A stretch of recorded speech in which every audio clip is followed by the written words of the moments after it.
اعوذ باللہ من الشیطان الرجیم، بسم اللہ الرحمن الرحیم۔ آج میں سورہ حجرات کے دوسرے حصے کا ترجمہ اور تفسیر بیان کروں گی۔ ترجمہ ہے یہ اللہ کا فضل اور احسان، اور اللہ علم و حکمت والا ہے۔ اور اگر مسلمانوں کے دو گروہ آپس میں لڑیں تو ان میں صلح کراؤ، پھر اگر ایک دوسرے پر زیادتی کریں تو اس زیادتی والے سے لڑو یہاں تک کہ وہ اللہ کے حکم کی طرف پلٹ آئے۔ پھر اگر پلٹ آئے تو انصاف کے ساتھ ان میں اصلاح کر دو اور عدل کرو، بے شک عدل والے اللہ کو پیارے ہیں۔ مسلمان بھائی ہیں تو اپنے دو بھائیوں میں صلح کرو اور اللہ سے ڈرو کہ تم پر رحمت ہو۔ اے ایمان والو، نہ مرد مردوں سے ہنسے، عجب نہیں کہ وہ ان ہنسنے والوں سے بہتر ہوں، نہ عورتیں عورتوں سے دور نہیں کہ وہ ان ہنسنے والیوں سے بہتر ہوں۔ اور آپس میں طعنا نہ کرو، ایک دوسرے کے برے نام نہ رکھو، کیا ہی برا نام ہے مسلمان ہو کر فاسق کہلانا، اور جو توبہ نہ کریں تو وہی ظالم ہے۔ اے ایمان والو، بہت گمانوں سے بچو، بے شک کوئی گمان بھی گناہ ہو جاتا ہے، اور عیب نہ ڈھونڈو اور ایک دوسرے کی غیبت نہ کرو۔ کیا تم میں کوئی پسند کرے گا کہ اپنے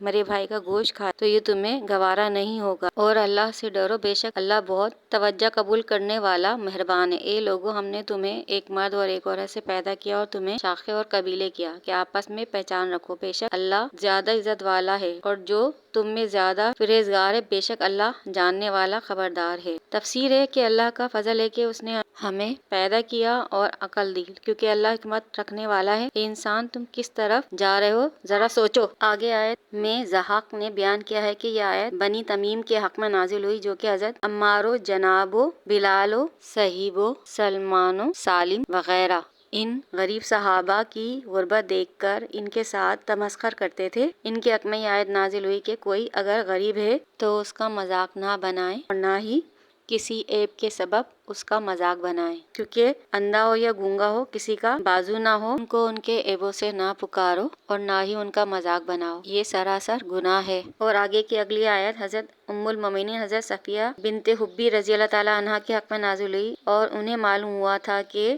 ام المومنین حضرت حفصہ نے انہیں یہودی کی لڑکی کہہ کر پکارا تھا۔ اس پر انہیں رنج ہوا اور روئیں، اور آپ صلی اللہ علیہ وسلم سے شکایت کی۔ اس پر آپ صلی اللہ علیہ وسلم نے فرمایا کہ آپ نبی زادی ہیں اور نبی کی بیوی ہیں، تو وہ تم پر فخر کرتی ہیں۔ اور حضرت حفصہ سے فرمایا، حفصہ، خدا سے ڈرو اور ایک دوسرے پر عیب نہ لگاؤ، گویا تم نے اپنے ہی آپ پر عیب لگایا ہے۔ اس سے اندازہ لگائیں کہ ہم کتنے ہی گناہ دن بھر میں کرتے ہیں، کسی کو گونگی کہہ کر، کسی کو چڑیل کہہ کر، کسی کو اندھی کہہ کر، فلاں یوں ہے تو فلاں ایسی ہے، یہ تمام گناہ ہیں، اور ہمیں اللہ پاک گناہوں سے بچنے کی توفیق عطا فرمائے۔ اور حضرت ابن عباس رضی اللہ تعالیٰ عنہ نے فرمایا کہ اگر کسی نے اپنی برائی سے توبہ کر لی ہو، اس کے بعد برائی کا ذکر کر کے جو اس میں موجود تھی آڑ دلانا گناہ ہے۔ بعض علماء نے کہا کہ کسی کو گدھا، پاگل کہنا بھی گناہ کے زمرے میں آتا ہے، اور اگر تعریف کے القاب ہوں تو وہ برے نہیں ہیں، جیسے حضرت ابوبکر کا لقب عتیق تھا، حضرت علی کا ابو تراب تھا، اور حضرت عثمان غنی کا ذو النورین تھا، جبکہ حضرت عمر کا فاروق لقب تھا۔ یہ لقب ہیں